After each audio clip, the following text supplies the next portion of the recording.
Angelina Jolie made headlines around the world when she decided to undergo a prophylactic double mastectomy, finding out that she was 87% more likely to develop cancer in her lifetime. That's our subject tonight. What do you do? How do you find out if you have this gene, this mutated gene? How do you find out what you should do then? The decisions are so difficult, and there are so many questions. We want to hear from you. The number to call, 248-356-0077. We have two incredible experts with us tonight. The first, a breast surgeon, Dr. Tari Stull, Medical Director of the Breast Health Program and the Comprehensive Breast Center at St. Joseph Mercy Health System, and Kristen Hanson, a certified genetics counselor at St. Joseph Mercy Ann Arbor. And just by not coincidence, but we're happy to say, at St. Joseph Mercy Ann Arbor, they are opening this summer the breast clinic, right? Where you will be able to undergo a breast cancer risk assessment in their breast cancer risk assessment program. So now that you've heard all that, let's talk about what this means. When you heard this news about Angelina Jolie, tell me your first thought. I wish she'd talked to me before she's made it public. There's a lot of important information there, but there's a lot of important information missing in her announcement. So let's first talk about what's missing. So she makes the comment that she did the breast cancer gene because her mom died of cancer. At 56. Right. And that is, there's a lot more criteria than just having a mom with cancer. So every patient, every person out there whose mom had breast cancer now thinks that she might have the gene and has to have this test. And just because someone in your family, let's make this clear, has this mutated BRCA1 or BRCA2 doesn't mean that you have it, correct? That's the other very important point. So it's an inherited gene, and so you could get your dad's genes or you could get your mom's genes. You might not have that gene just because your mom had it. Should I have this genetic testing? You? Well, it depends on what your family history is and your personal history of cancer.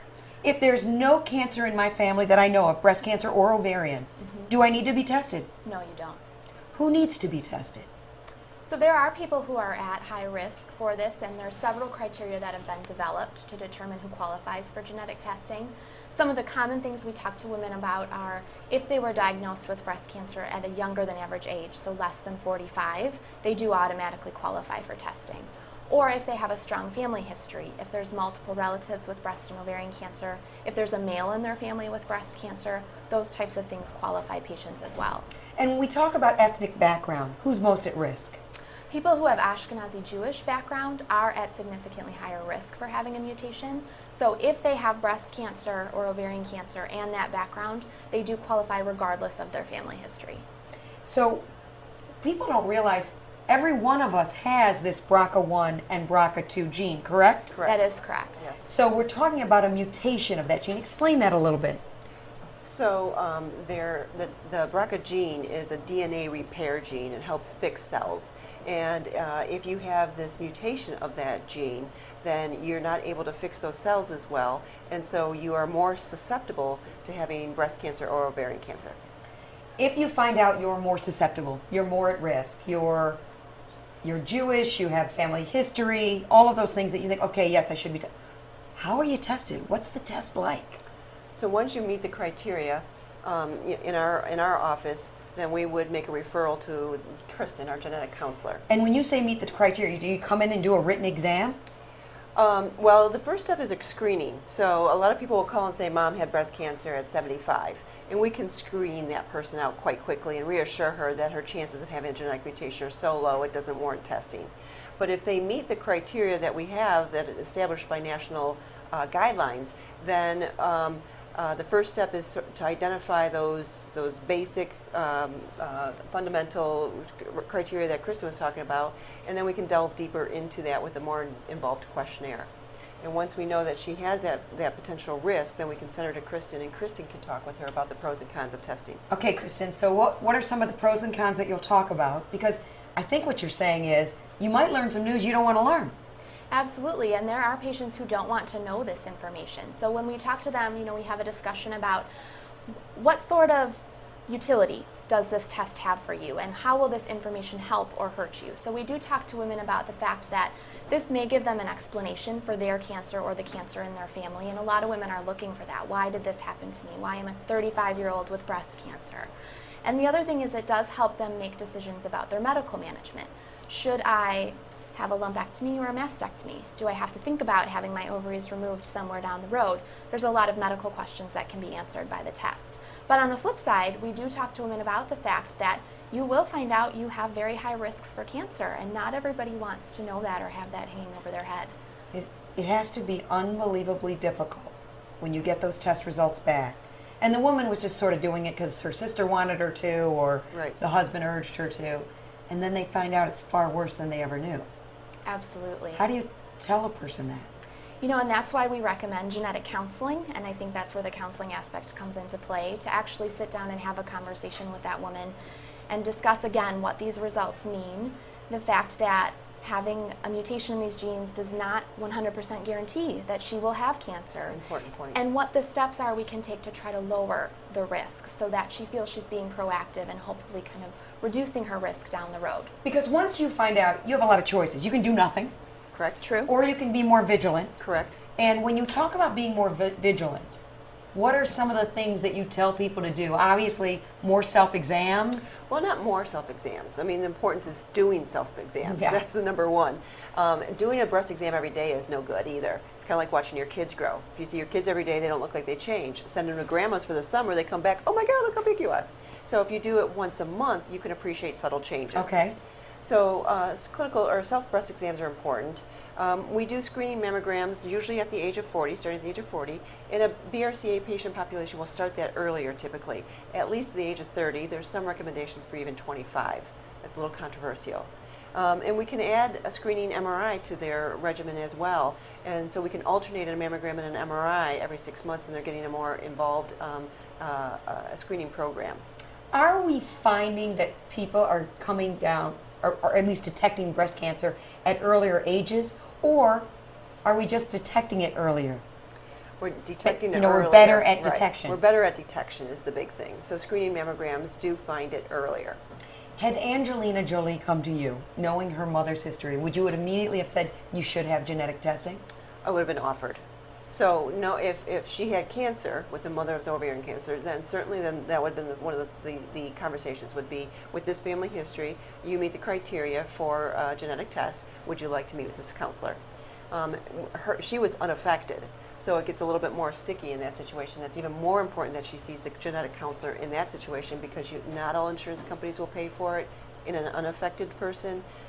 There are implications as to what a negative result means, and all that is important. So I would have discussed with her a meeting with a genetic counselor. Angelina Jolie made a very, very interesting decision to have this prophylactic double mastectomy. We're asking you to get involved in this conversation as well. 248-356-0077 is the number to call. We have two experts here, both a genetics counselor and a medical director of the breast health program and breast surgeon, Dr. Tari Stull and Kristen Hanson. Thank you both, by the way, for being here tonight. I want to ask you this as well. What are your options besides mastectomy?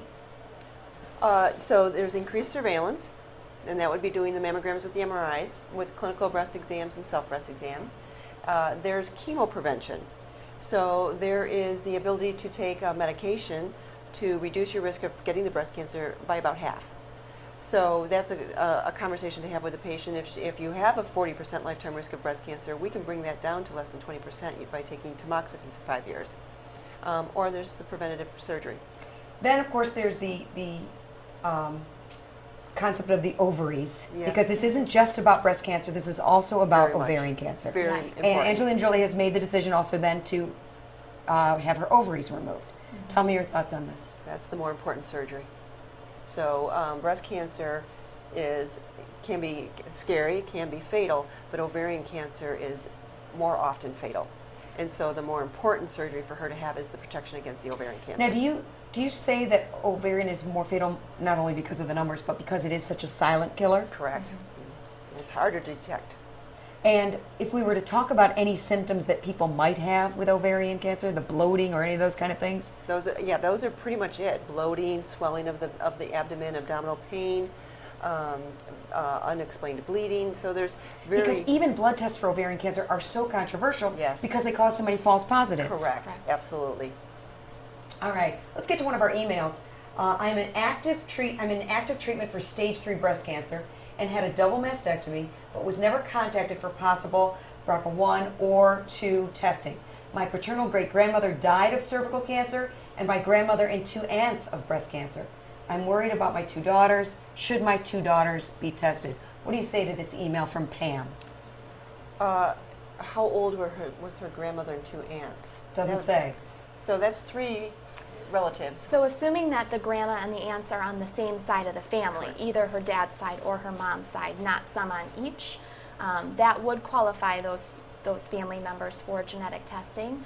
I would actually recommend that Pam consider going to a genetic counselor and being evaluated, because as somebody who's actually had cancer, she's a much better test candidate than her daughters. Right. So Pam could come to this breast cancer risk assessment program. Oh, well, she doesn't need to come to the risk assessment program. She just needs to be referred to a genetic counselor.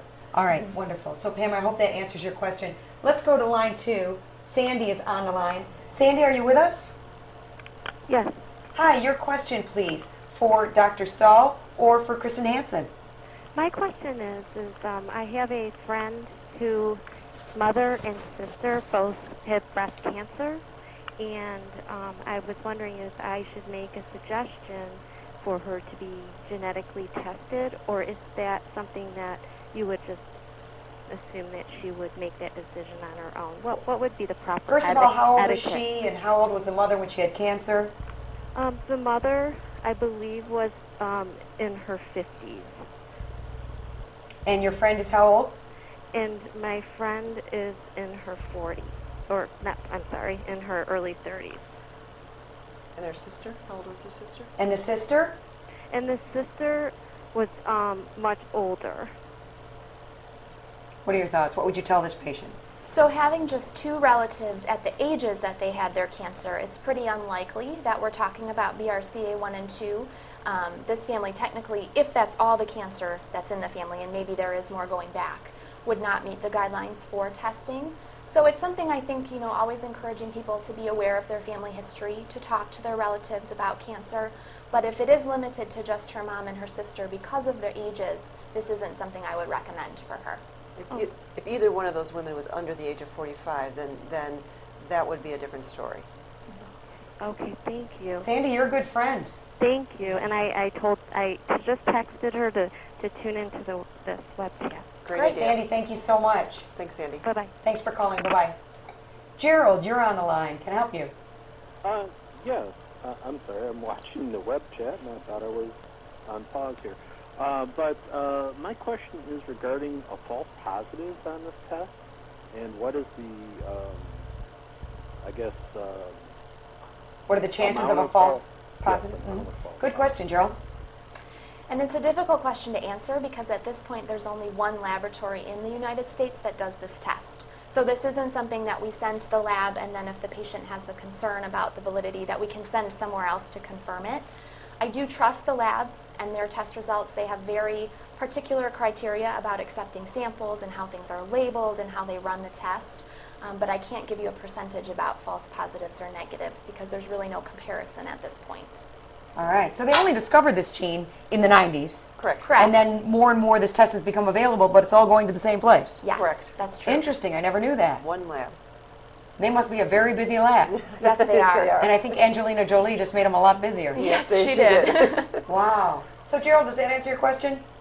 I believe it's a start. It still leaves a lot of lingering doubt as far as what the percentage of false positive is, because it's a terrible diagnosis to be even put in that predicament, I guess. So. And I'm glad, one of the reasons I'm glad you called, Gerald, is to remind people that we talk about breast cancer, and obviously ovarian cancer is a woman's disease, but breast cancer is not. Breast cancer is male and female. Absolutely. So, and while the absolute majority of patients are women, Yes. a few men as well. Absolutely. So, what is their chances of finding out that they have this mutation of the gene? So any male that is diagnosed with breast cancer should see a genetic counselor because the risk of them having the breast cancer gene and causing that cancer is much higher than in a female. Because their episode of having cancer, their risks of having cancer is so low. And it can be up to 7 to 8 times as much with the breast cancer gene. So, and it's important to know for them as well as for their family members whether or not they would carry that gene. So any male with breast cancer should meet with a counselor. Gerald, we thank you for calling. Thank you very much for promoting this, and I would love to see this be taped so that we could review it later. All right, well, I'm sure it will be on the website. Wonderful. Thank you so very much. Thanks, Gerald. Thank you. Thanks, Cheryl. Bye-bye. On line 2, Cheryl is on the line, concerned about your 2 daughters, right, Cheryl? Yes, Tell me how old your daughters are. 29 and 31. Cancer in your family?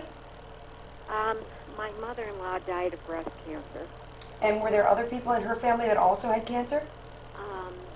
My husband had prostate cancer. They removed his prostate, and I don't know if there's a link between that. On my side of the family, my grandmother and 2 of her sisters and one of her brothers had breast cancer.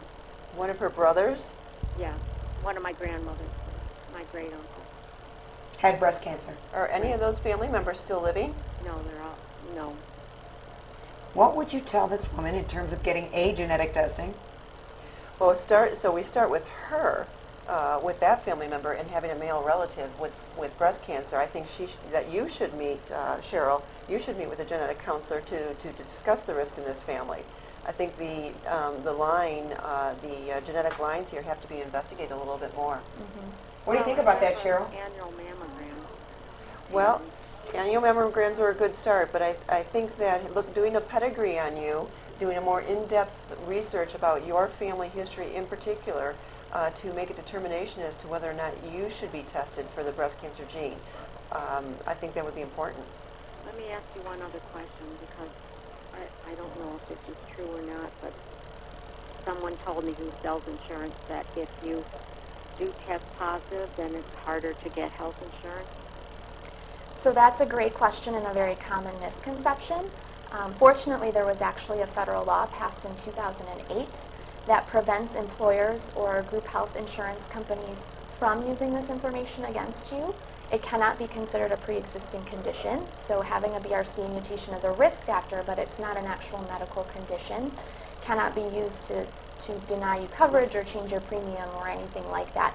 There's a few exceptions to that rule that we discuss with patients if it applies, but generally speaking, it's not a problem to get insurance. Okay. And do you think that my daughter should be tested? So again, I think it's better to start the evaluation with you. The closer we can get in the family history to the people that actually had cancer, the more direct link we can make, the better off we're able to be as far as our confidence in the test. So your history, with the people who've had cancer being deceased, I would say it'd be important actually to evaluate you first. Well, my grandmother would have been, my grandmother lived to 80. Okay. And my dad is 95, so her son is 95, so he still is. And so they died, they've been gone a long time. They would have been, 100 years old or something like that. But Cheryl, still the point remains, though, that your grandmother, you had 2 aunts and an uncle with breast cancer. Great aunt and uncle. Great aunt and uncle. So those are remote, but still, I think having that uncle is a big red flag in that history. Okay. All right, thank you. Take care. Thank you. Good Thank luck, you. Cheryl. Difficult decisions. It is. Let's go to line 1. Samantha's on the line. Samantha, Yes, you are on the line with Dr. Tari Stull and Kristen Hanson. thank you. I have a question. I have no breast cancer in my family and have had, no problems with mammograms, except for the last time there were some calcifications. So how often do you see that turn into something? Calcifications are a very, very common finding on a mammogram. And often cause false positives. Correct. Yeah, oh, it was a big scare Right. until I went back in and, Right. it was just like... They're very anxiety producing because you get the call back, you need to get more films, and radiologists look at hundreds and hundreds and hundreds of mammograms, and they have to make a decision when they see these calcifications. Are these calcifications due to aging of the breast, benign breast processes, or could they have any malignant potential? And generally, they have to make a determination, and there's 3 levels of follow-up. It could be yearly screening mammograms, you're fine, or it could be, let's do a 6-month follow-up and see if they change, or they could be suspicious enough that they want to get sampling of them. And The good news is, when you guys make that call and scare the heck out of us, usually we're okay. absolutely, absolutely. Most of the time, it turns out to be either a short-term follow-up or benign. I always tell my girlfriends who are going through this and if thinking, oh my gosh, they want me to come back. Yeah. Don't worry. Right. It's very normal. Chances are it's nothing. And the other thing to remember, Samantha, if it is indicative of any malignant cells, it would be very, very early, Okay. typically. Okay. All right. Well, thank you. Good luck. Thank you I so hope that much. makes you feel better. Good luck. Bye-bye. So we really, really want to remind people again and again and again that this breast cancer risk assessment program is starting this summer at St. Joseph Mercy Ann Arbor Breast Clinic. And it is a wonderful way to find out what your risk factors are and whether you even need to think about a genetic test of any kind. Well, what it'll do, it'll be a quick 7 or 8 questions that will kind of give us an idea of what the risk is. So it's a screening mechanism. It is not an in-depth analysis, but it does identify the patients that have personal reasons for higher risk as well as family history. And Well, look at Cheryl. Right. Here she is, midlife, not realizing, oh my gosh, I had an uncle who had breast cancer. Right. Now I'm at higher risk. Right, Right. exactly.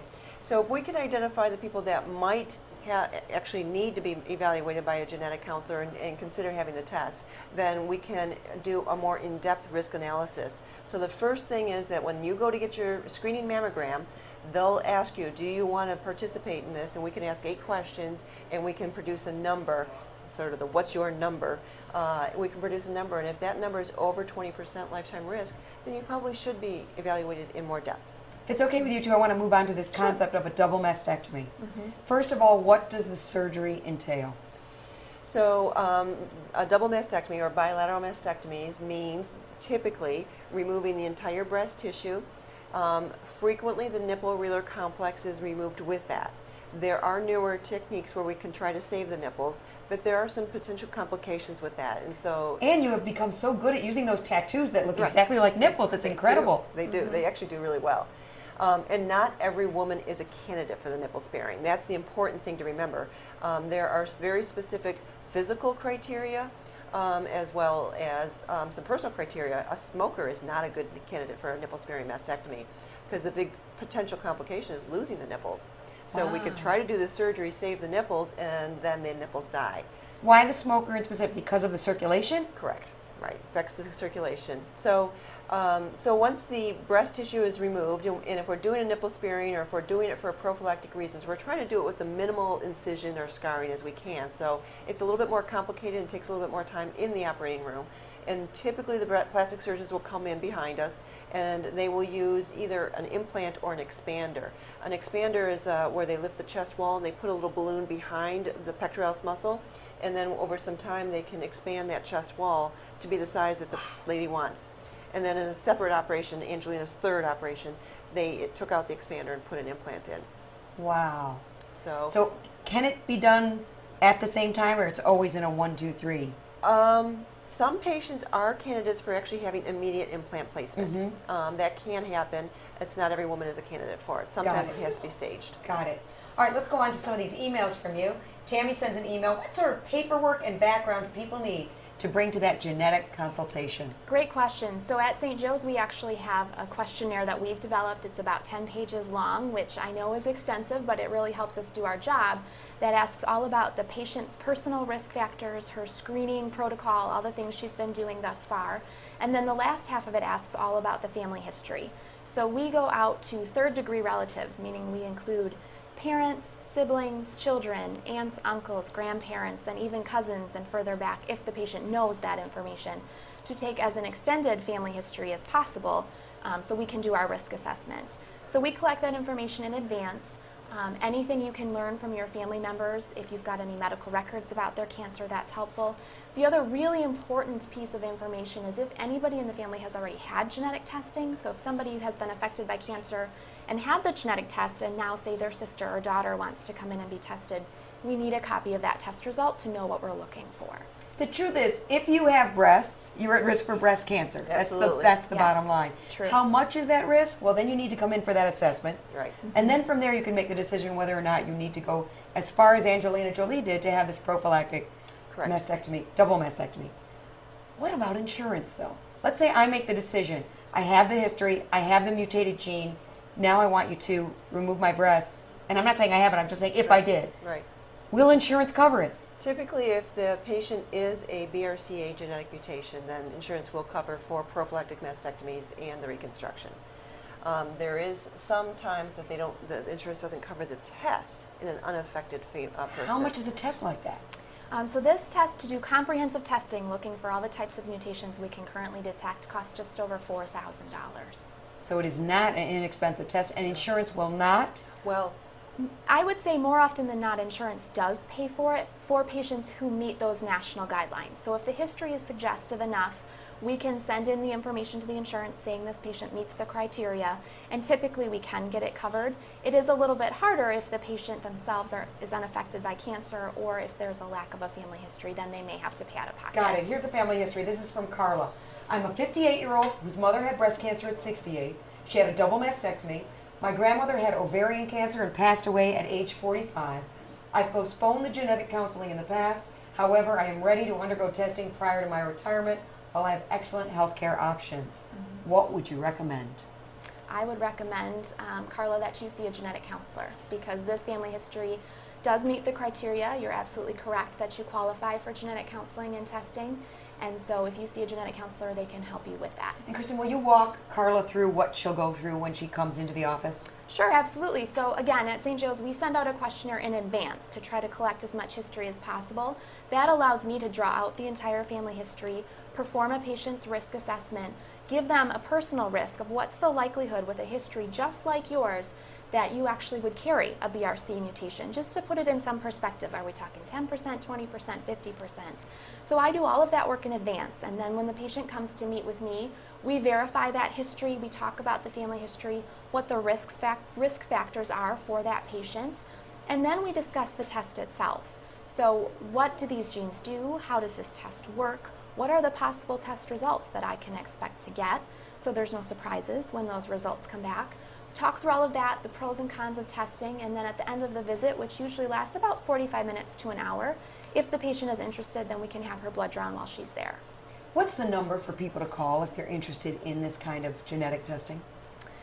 So that's a great question. Yeah. So in our system, we've sort of made a policy that says that the patient needs to be referred to Kristen through a medical doctor. We, at this time, are using the St. Joe's doctors. If somebody has a question as to whether or not they should be tested, we want to see them in our high-risk clinic to make sure that they are a candidate. And it keeps Kristen from being inundated with phone calls and From inappropriate right. patients. Right. So we are the screening mechanism. So the first thing would be to call 734-712-1700. And Carla could even say, I was on the website and Tari's told me to call her. Right. And if the patient does meet the criteria, my staff will go through some of the basic questions. And if they meet the criteria, then we'll make an appointment, evaluate, and we will refer them, give them the paperwork and refer them to Kristen. All right. So Carla, I hope that answers your question. Because And, Carla needs to be part of my high-risk clinic so we can watch her a little closer, even if she doesn't test. All right, Carla, I hope you're listening. You can also get involved in this conversation, 248-356-0077. We'd love to hear from you as well. We have an email here from Paul.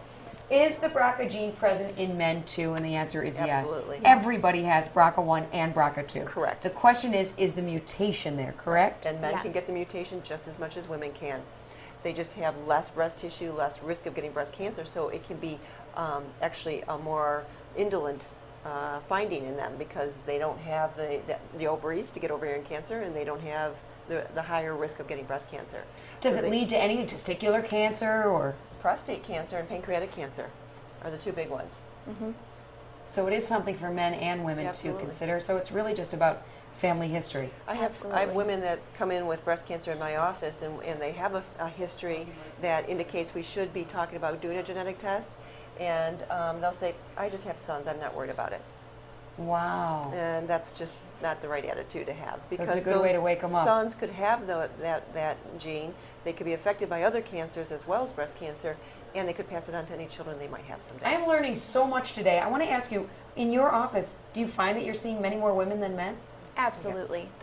Yes, the majority of our referrals are for women with breast cancer, but I have seen on occasion a few men who are affected by breast cancer or have a strong family history. And then more commonly, once we've identified a mutation in the family, that's when I really start seeing the male relatives, the brothers, the sons, who want to know, am I at risk? Could I pass this on to my kids? When you say that people could find out things they don't want to find out, is there one thing in particular you notice that people find out more often? A type of cancer or a type of situation that you've just noticed anecdotally that you see more often? So, it's interesting. The test is only looking at BRCA 1 and 2. It's not going to find anything else that may be mutated within the person's DNA. So it's a very focused test. I think the biggest thing is that people have a fear of cancer, and they're not sure they want to know they're at high risk. Because if they don't have this test, they can just say, oh, my grandma had this cancer, but she survived and she did great and I'm going to be fine, and kind of go on living their lives. It's a little bit of denial in some patients. Talk for a minute about how important it is when they do find out that they catch it early. Yes. Right. The key to cure is early detection. And so not every woman with the BRCA gene has to have bilateral mastectomies. They don't have 100% chance of getting breast cancer. They have an increased risk, and if we know that, we can follow them closely, find it early, and the goal is to cure them. Does it work in catching breast cancer in these patients? When we look at surveillance, if I have the gene but I don't do genetic testing, does surveillance, just being more vigilant, also work? Well, in terms of early detection, it depends on the cancer. So I call my cancers criminals. So sometimes you have a petty thief, and sometimes you have a career criminal. right? So you can slap some cancers on the wrist, and they grow up to be police officers, doctors, lawyers, and others are going to go on to torture puppies and kill people. So sometimes it just depends on what the cancer is like. How about that decision, as Angelina Jolie has made, to do not only the breasts but also the ovaries? Is that as important? Very important, very important. The prophylactic oophorectomy is more protective in Oophorectomy, meaning you're removing both the ovaries. Thank you. Is very important, and that is the bigger, again, more lethal type of cancer, ovarian cancer, over the breast cancer. So that's an important part of the prophylactic surgeries. And the other important thing there is that a patient who has a bilateral salpingo oophorectomy, which again is removing the tubes and the ovaries, not only reduces the risk for ovarian cancer, but especially if they're premenopausal, also lowers their risk for future breast cancer. So there can be multiple benefits to that surgery. This was the statement from the American Cancer Society, and I want to know your reaction to it.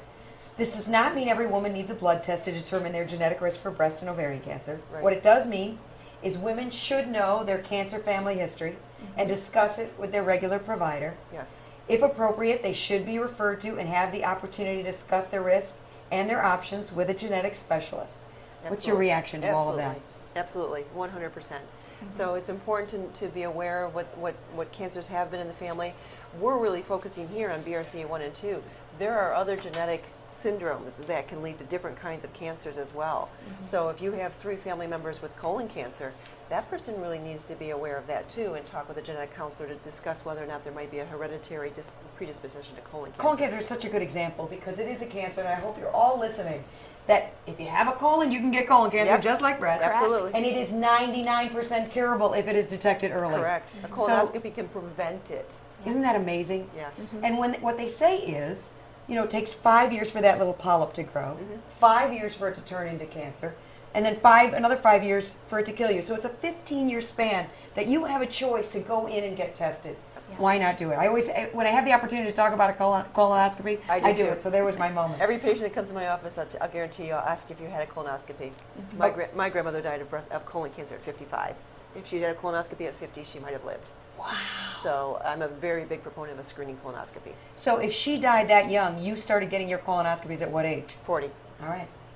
Because usually they say 50, unless, of course, there is a family history. 10 years earlier than the incident case. Correct. So what are the factors a woman should weigh before they decide on that preventative mastectomy or removing their ovaries? Ooh, that's a lot of information. So the first thing is her age. where she is in her reproductive history. Has she had children? Does she want to have children? We actually just recently had a family identified with a BRCA genetic mutation, and the sister of the young lady affected with cancer is 19. She demanded to be tested, which was young for us, and she was found to be positive and decided to have both of her breasts removed. That was her decision. There's other people that don't want to be tested, and they don't want to have those surgeries. They have to keep in mind whether or not they want to breastfeed, whether or not they want to, what their body image, self-image is, and whether they're comfortable with that surgery. I think I would be more inclined probably to go for the ovary since there's no real test to tell me if anything's wrong. That's the more important one, I think, is getting the ovaries out. And that is, like Kristen said, protective against the breast cancer in some ways. Once this news came out with Angelina Jolie, did you see a little bit of mass hysteria, more women coming in, more questions? Oh, a lot of questions, a lot of phone calls to the office. A lot of questions actually were above the mammographic department in my office in particular, and the mammogram department has been screening lots and lots of questions. And how has it been for you? You know, actually there wasn't as much of an increase in our office, but I think the reason is that patients go to the physicians they're comfortable with. They call their primary care doctor or their OBGYN. They don't really necessarily know about me or feel comfortable calling a genetic counselor. So they go to their doctor, and then I think at that line, those doctors are talking to the women and seeing who's appropriate for counseling and kind of weeding out the rest. And that's really what you're telling people at St. Joseph Mercy Health System to please come in, talk to your primary care physician, Yes. and get your mammograms. Yes, I've gone to the internal medicine department, the family medicine department, I'm going to the OB-GYN department, and we're sort of acclimating them to the guidelines as to what the reasons for testing would be. And we've been doing the high-risk clinic and the genetic testing for about 2 years now, and so the OB-GYN doctors are pretty facile as to who should come to me and who shouldn't. We are taking your calls at 248-356-0077.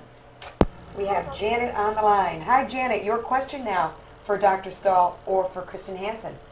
Well, how concerned should I be? My mother passed away from ovarian cancer. Janet, let me stop you. How old are you?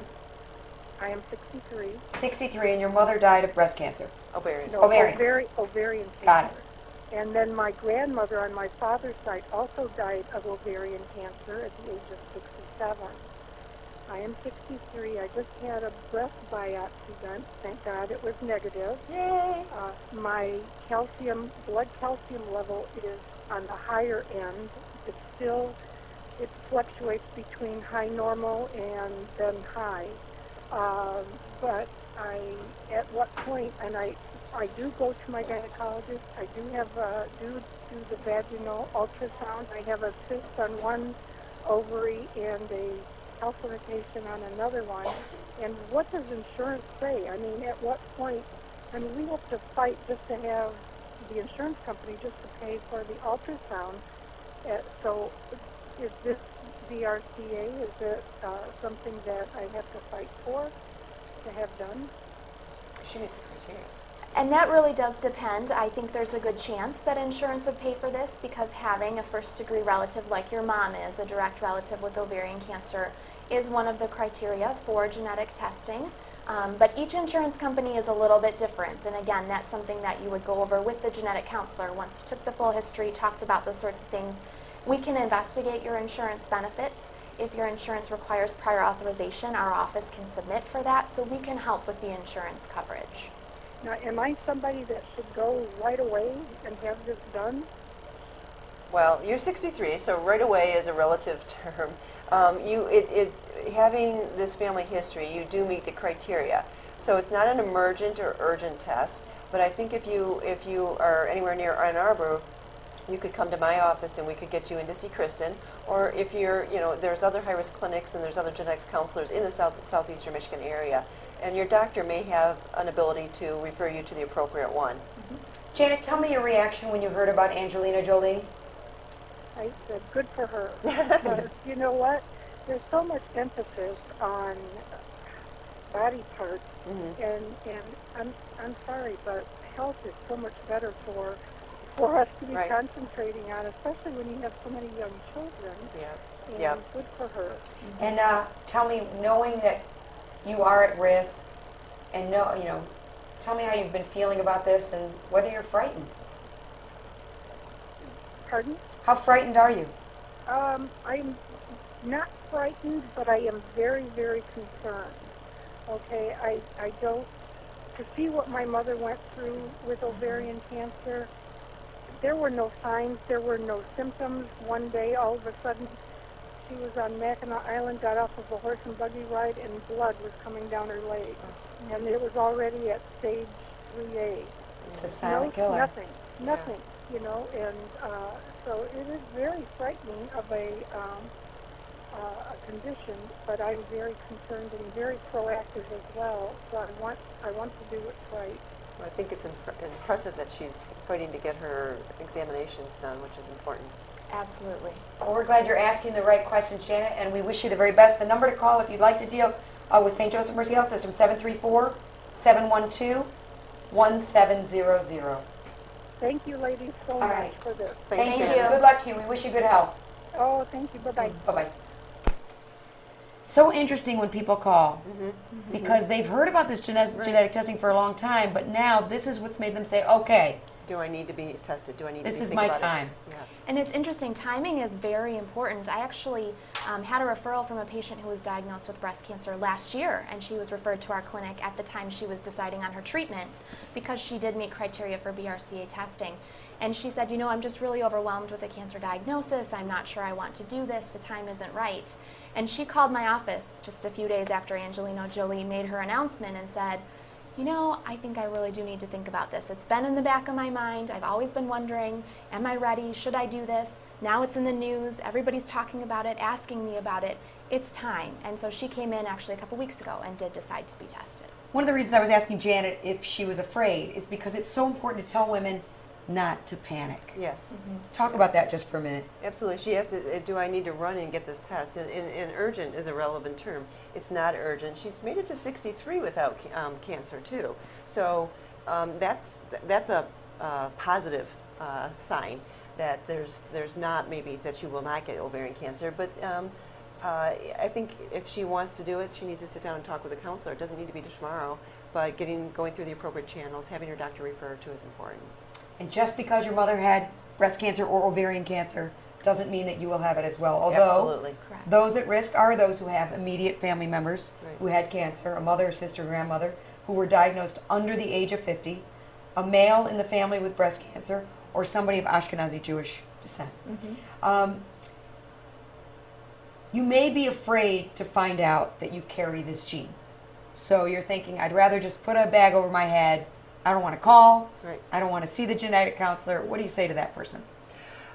Well, it's her decision. His or her decision. I mean, many people do that with their yearly mammograms. Absolutely. Right. Absolutely. No news is good news. I've had quite a few patients that diagnosed with breast cancer meet the criteria, and in my list of things to talk about on their visit is you should meet with a genetics counselor.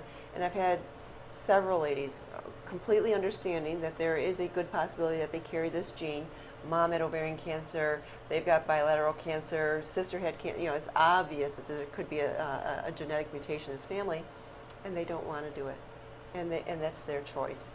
One thing I think our physicians are really good about doing is encouraging people to find out what you're saying no to. So meeting with a genetic counselor does not mean that you have to get genetic testing or will get genetic testing. It's really just meeting with us to discuss the family history so we can educate the patient about their risk. And so they are always welcome to come in and just talk to me, and then at the end of that visit, if they say, I'm not ready or I'm not sure I want to know this, that is completely their choice. This is very different from not finding out whether the baby you're going to have is a boy or a girl. Correct. Right. Right. And either way, you're going to have great news when you go in to find out if it's a boy or a girl. Sure. With this, the news could be something that someone feels it's too much to bear. And the contralateral side of that, the con side of that, is that they can find out they're negative, and they can move on with their life and not feel like they've got underneath that cloud all the time. And so if somebody has the breast cancer gene in their family, and it's known, and they test, their mom had BRCA gene, and they test and they're negative, their risks are the same as the average population. So they don't have to do more increased vigilance. Starting this summer at St. Joseph Mercy Health System, if you come in for a mammogram, you're going to get a lot more than a mammogram. Correct. Talk a little bit about that. It's called the Mammo Plus program, and we're able to do a screening questionnaire with the mammogram if the patient chooses to do this. And at the end of the visit, they will get the information as to what their lifetime risk of breast cancer might be. Can you give me some of those questions? How old were you when you started your periods? Mm-hmm. How many babies have you had? Mm-hmm. Have you had any babies? Because that leaves you at a greater risk. Yes, having no babies or having babies later in life is an unopposed estrogen acting on your body for a longer period of time, so that does increase your risk. Okay. Later menarche, the start of your periods, that can also increase your risk. And then we talk about the family history. Have you had a mother, sister, a daughter with breast cancer? Have you had biopsies? How many biopsies have you had?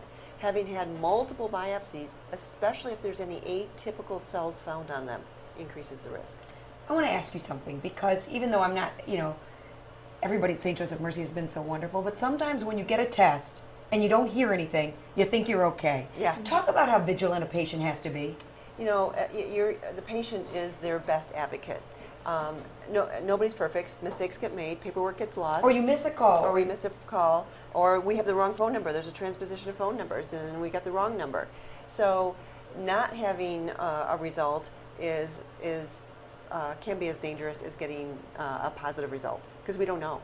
And so I think that if there is a test done, if there is a biopsy done, if there is a result, if you don't get that result, you should call and ask. We talk about 1 in 8 women will develop breast cancer in their lifetime. I don't know what it is for ovarian cancer. The risk is about 1.5% in the general population. Okay. There are 1 million women walking around with this mutated BRCA 1 or 2, and only 5% are actually aware of that. Correct. So that should be a wake-up call for all women, correct? Right. Absolutely. That's the big thing that I think Angelina, having made this public, is the important part about this, is that there is a large population of people that are walking around with this genetic mutation that have absolutely no awareness that they have it. Think of the number of women that you saw today. Think of 8 of them. 1 out of those It's 8 gonna have- women it's is gonna- going to develop breast cancer, and it could be you. The thing to find out is, what is your risk factor? Right. What is your risk? And that's sort of what we've been with this risk Mammo Plus system we're doing. What is your number? What is your risk? If you have higher than a 20% lifetime risk of breast cancer, then you probably need to be monitored closer and have a more in-depth conversation. Shalanda's on the line. Hi, Shalanda. You're talking to Dr. Tari Stull and Kristen Hanson. Hi. Hi. What's your question? My aunt was diagnosed with stage 4 breast cancer. At what age? She is 50, and it does run through the family. And I'm wanting to know, should I be tested for it? They've been following me since the age of 26, and I have a kind of like a large spot on the left breast. It's like a shadow that they've been watching, but I don't know what other steps to take. And I'm wondering, should I get that test done? What other cancers has your family had? Let's see, it's breast cancer, cervical cancer. I've had cervical. Trying to think. My cousin had stomach cancer. And you're how old now? I'm 41. So the only person that's had breast cancer in the family is one aunt at the age of 50? And I've had a cousin who's had it. How old was she? My cousin, she should be about 56 now. When she was diagnosed with her breast cancer, do you know, was she under the age of 50? When she was diagnosed with it, I think she might have been, she had to be around maybe 49 or 50. And that cousin and aunt are on the same side of the family, your mom's side or your dad's side? One is on my mom's side and the other cousin is on my dad's side.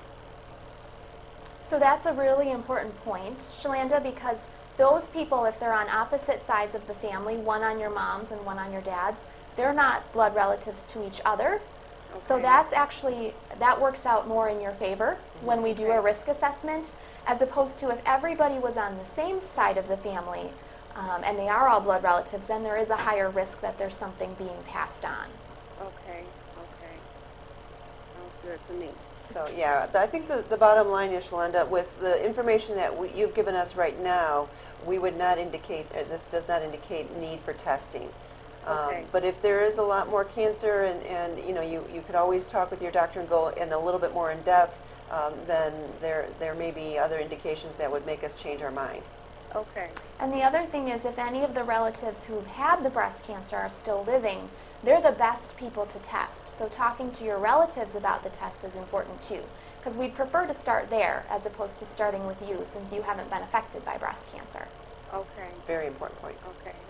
Okay, I appreciate that. Hey, Shalanda, what did you think about Angelina Jolie making the decision she did and then coming forward about it? I think it was great. That's great to just come out and just let the world know, because it's going to help a lot of women. Makes it a good choice. All right. Well, we appreciate you joining in on our web chat today, Shalanda. Thank you so much. Thanks for Thank calling. you. Thank Good you. luck to you. Okay, thank you. Bye-bye. And one more reminder that they will have this breast cancer risk assessment program at St. Joseph Mercy. It starts this summer. And it means a whole new world for women in terms of finding out not just the results of your mammogram, but actually how big of a risk are you? Right. It can give some patients or some ladies some comfort that, you know, what they might have thought was an increased risk really isn't. And so some people get a little bit of comfort with that. And then other people might not have been aware that they had a risk that was higher than the average population. So we can be more proactive in taking care of them. What are the kinds of things that you can do just to keep yourself healthy when it comes to your breasts and your ovaries? Mm-hmm. So there's a couple of things that I always counsel the ladies in when they come in. We have identified their higher risk, and even the ladies that aren't higher risk. Alcohol is a risk factor. One drink. The NCCN guidelines, our National Comprehensive Cancer Network, would say no more than 3 drinks a week. Wow. Right. So I advise my patients that, like, I know a lot of people are in trouble at high risk. So I usually advise my patients that that they might want to consider doing a mocktail once on an evening instead of a glass of wine every night. Shirley Temple. Yeah. Exactly. Smoking.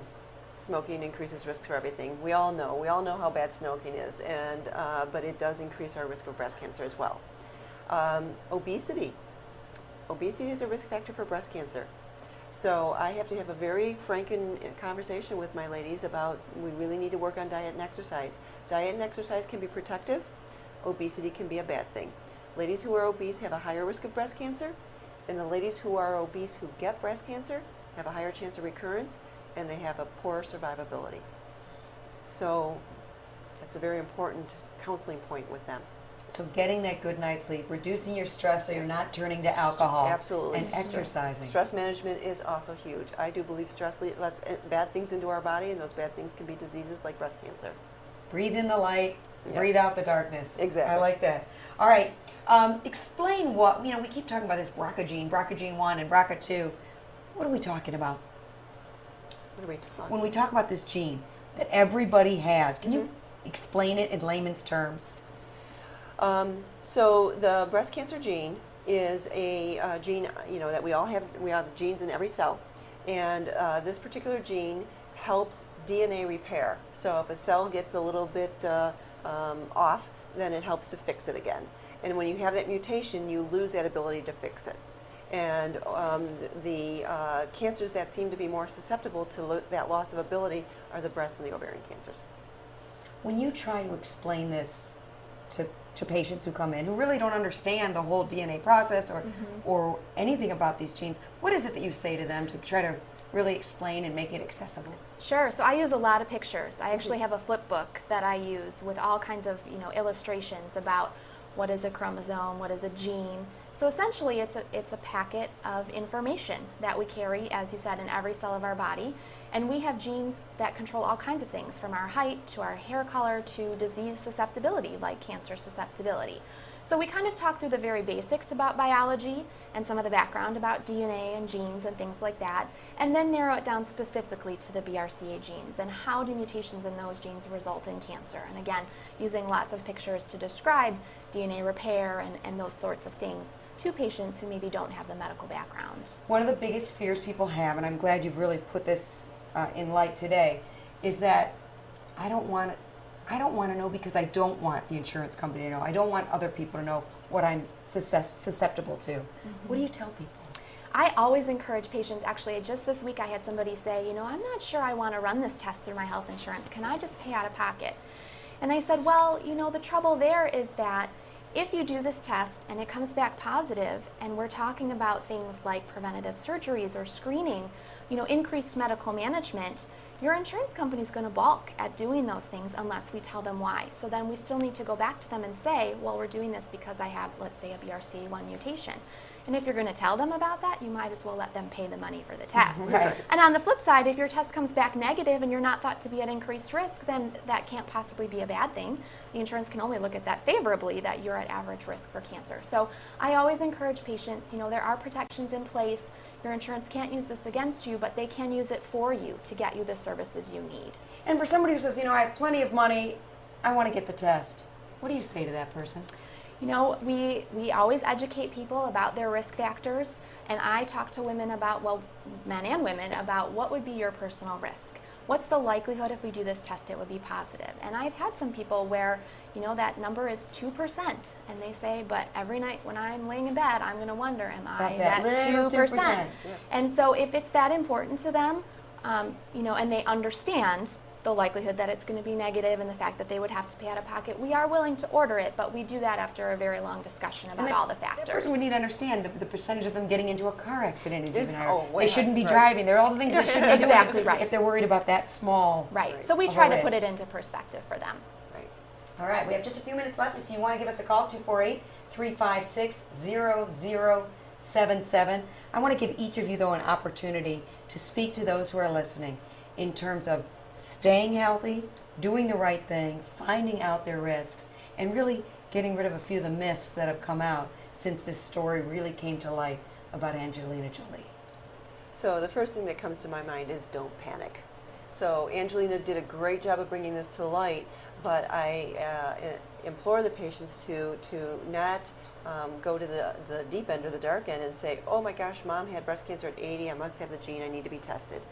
There are some very important criteria, some very strict criteria, and having that awareness of your family history, and if you do have questions, ask. Once you have it been identified as having that, then get educated about what that means. The survival rate for breast cancer, even before this genetic testing, Greater than 90%. So that's something to think about. Right. We have, especially if it's detected early, we have excellent survivability rates. Kristen Hanson? I would encourage everyone to talk to your family, to open this up in the family, discuss the family history. I have so many patients who come in and they're filling out that questionnaire for us and they say, I went and I asked my aunt or my cousin and I learned that my grandma had this cancer or my uncle had that cancer. Things that just aren't discussed commonly in families. People but it's learn tonight, really even just important. talking to us. Right. Yes, exactly. And it's so important to know that history. And there's a really big difference between somebody who's had cervical cancer versus ovarian cancer Absolutely. That's for a what their risk would Very be. important point. So I just encourage everybody to make sure that you're talking about this with your families. Learn as much as you can about the family history because that helps us help you. And the other important point is that if there is an affected family member, somebody in the family with the breast cancer or the ovarian cancer, and they are still alive, the best thing to do would be to test that person first. Wow, great information. Know your risks, know your family history, so much wonderful information. Thank you so much to Dr. Tari Stull, the Medical Director of the Breast Health Program and the Comprehensive Breast Center at St. Joseph Mercy Health System. And also, Kristen Hanson, thank you so much, a certified genetics counselor with St. Joseph Mercy Ann Arbor. We are going to take one final question before we go. Sherry is on the line. Sherry, you're on the line. Your question? Take a pic of them.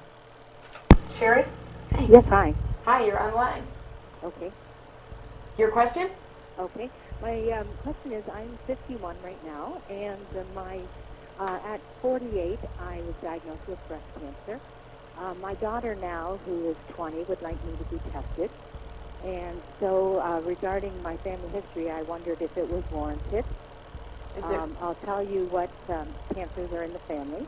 My dad had prostate cancer around when he was 60. Both two of his sisters had breast cancer. just when they were in their 50s. My sister has been diagnosed with rectal cancer just before 50. I think she's like 49. And my brother has some sort of skin cancer near his eye or something. So those are melanoma? the cancers that are close to me. So your family does meet the criteria for genetic testing based on the fact that you've had breast cancer and you have 2 aunts who've had breast cancer. That's a total of 3 relatives, which is enough to qualify you. But again, this needs to be something that you are interested in doing and ready to do. So it is important to discuss it with your family. I applaud you for discussing it with your daughter and thinking about her in this decision making, because it could have important implications for her. But you're the best person to test, so you need to consider whether this is right for you. Oh, I definitely do it for her. I just didn't know if those paternal aunts, if they were over 50, counted, you know? You know, Sherry, that's an excellent point. The paternal side of the family is as important in the history as the maternal side. And so the important part here is, regardless of the age, you have 3 family members. So by having 3 family members, you meet the criteria. Okay. And thank you so much, Sherry. I hope that was helpful. Thank you very much. Thank you, Sherry. One of the strongest things I've learned so much from the 2 of you tonight, is that it's actually a lower risk when the cancer is on different sides of the family than it would be if all of the cancer was on one side of the family. That there is just one lab where this testing is being done. That Angelina Jolie has opened a can of worms, but it's a good one if we get more people talking about this. Educated. Yes. And that having the testing doesn't prevent insurance from covering you, which is also so very important. Right. So a great discussion. Thank you so much. If you do get the testing, of course, you need to be prepared. It could be bad news, and then if it is bad news, you need to be prepared for tough decisions as well. But it starts with a discussion and a risk assessment. Thank you so much. I'm Lila Lazarus. Thanks for tuning in.